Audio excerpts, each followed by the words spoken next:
Today we're going to be practicing functional programming by taking some code that was written using object-oriented principles and refactoring that to use a more functional approach. For a bit of background for this video, you might want to check out my other 5 rules of functional programming, which I'll link up here. And I've got a ton of other videos on this channel about how to do functional programming. So don't forget to subscribe to Train to Code, and let's get into this video. Just to recap, the 2 main principles we're going to be focusing on today are pure functions and immutability.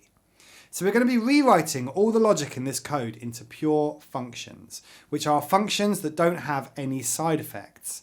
And all the data structures are going to be treated as immutable. We'll be using language features where possible to enforce that immutability in the code. The programming language for today's video is going to be TypeScript because it's extremely accessible, and the explicit types make explaining TypeScript code a lot easier than just explaining JavaScript. Everything we're going to do today is of course possible in vanilla JavaScript though. So let's get started. Here's some object-oriented code in TypeScript. We've got a vehicle class up the top here, and this has 2 private fields called color and speed. And the values of those fields are encapsulated entirely inside this vehicle class. Encapsulation is an object-oriented principle that basically says the vehicle class here is the only thing that's allowed to modify its internal state. So if we want to change this color or this speed, then we need to add publicly accessible getters and setters. So like this, here we've got getters and setters for the color field, and then a getter for the speed. And then down here, we've got a setter for the speed that has some actual logic inside of it. We can also add a method onto this vehicle class. Let's call it drive. So this method is going to just write a string to the console that says this vehicle is driving at, and then the speed of the vehicle in miles per hour. Now this is an almost textbook example of some object-oriented code. So let's go ahead and start refactoring this and to follow functional programming principles. So the first thing we want to do, let's open up a window on the right-hand side here. And the first thing we're going to do is take out those private variables. We don't want to be encapsulating the state inside that object anymore because that's a very object-oriented principle and we don't want to be following that. So let's just create a new type that just declares the shape of the data. So that'll be a type with a color and a speed field. Next, we can refactor out the constructor function. A constructor, after all, is just a pure function that takes in some arguments and returns an object. So we can just do that as a separate function. So we'll create a create vehicle function that takes in the color and the speed, and it returns a vehicle object. So that's just like a constructor, but as a pure function sat outside the type. Now we don't have any logic in the constructor, but if we did, then inside this function, this is where we could put the logic to do any kind of custom constructing of our object. Right, now what about getters and setters? Because our vehicle type is now going to be treated as immutable, we can't just do vehicle.color and then set that to change the color. So if we want to change the color, the equivalent of this setColor method on our object, then we're going to need to create a function to do that. So let's create a new function called withNewColor. Now this function is going to return a new version of our vehicle, but with the color property set. Now for the return type, we can actually use the spread operator in JavaScript, or in this case TypeScript. So this will copy all of the properties from our existing vehicle, except for the color property. The color property will set here to our new color.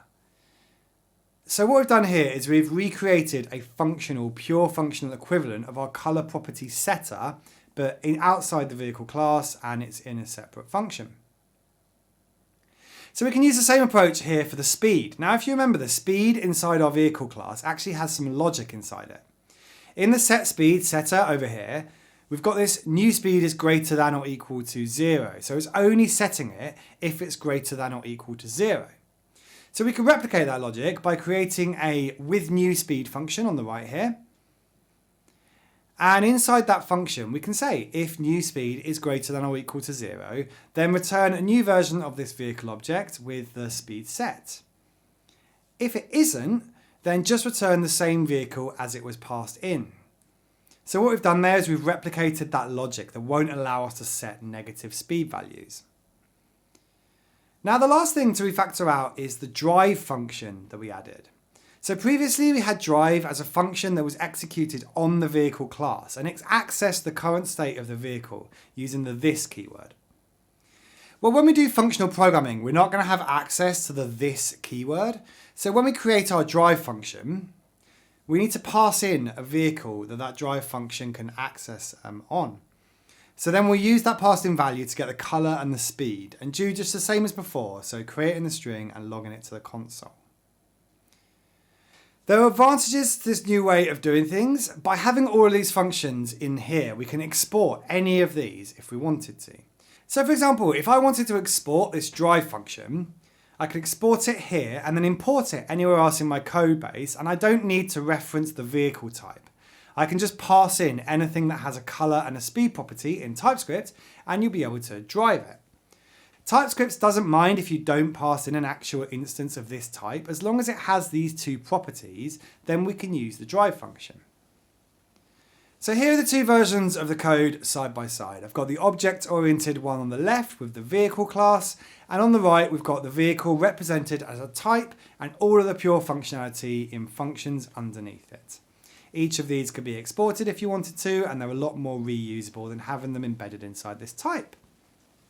Now, whichever of these two styles you prefer to write your code in, it's totally up to you, but it is important to be aware of these two different ways of writing code. Object-oriented versus functional. And it's really important skill to be able to map code or refactor code between one and the other. So I hope you found this video useful. If you did, please subscribe to the channel here on YouTube. And if you've got any comments, pop them in the comments section below.